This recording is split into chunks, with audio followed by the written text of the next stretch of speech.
look at this room, it's a space built to keep bodies alive, but it is deeply hostile to a dying nervous system. The flashing monitors, mechanical alarms, and constant foot traffic subject patients to a disruptive barrage of sensory inputs during their final days.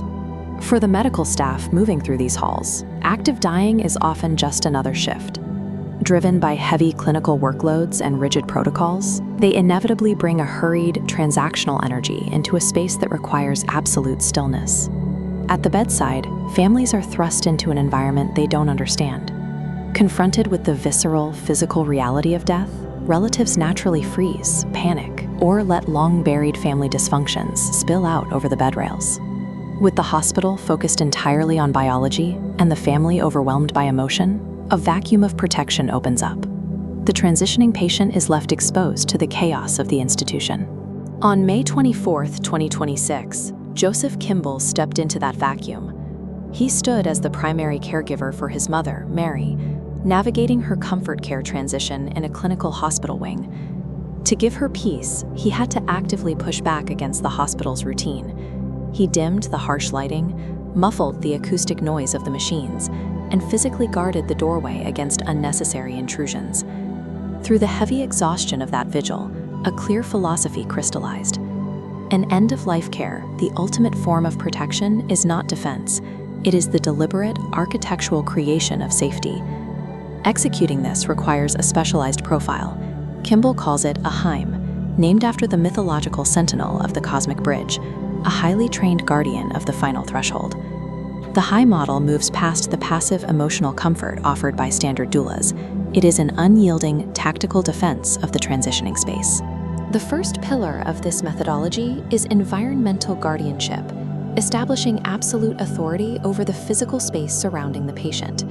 Drawing from decades of high-stakes private investigation and situational security, the Heim operates as a dedicated tactical gatekeeper.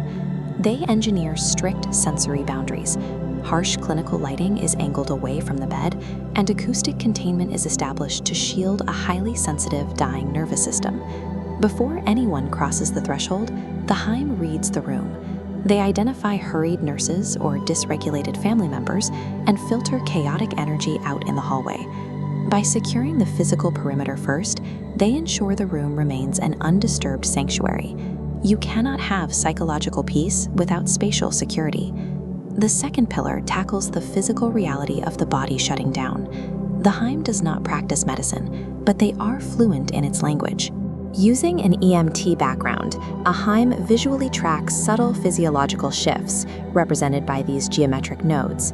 They translate these physical cues into precise clinical jargon for attending nurses, allowing the medical team to proactively adjust medications before pain ever spikes.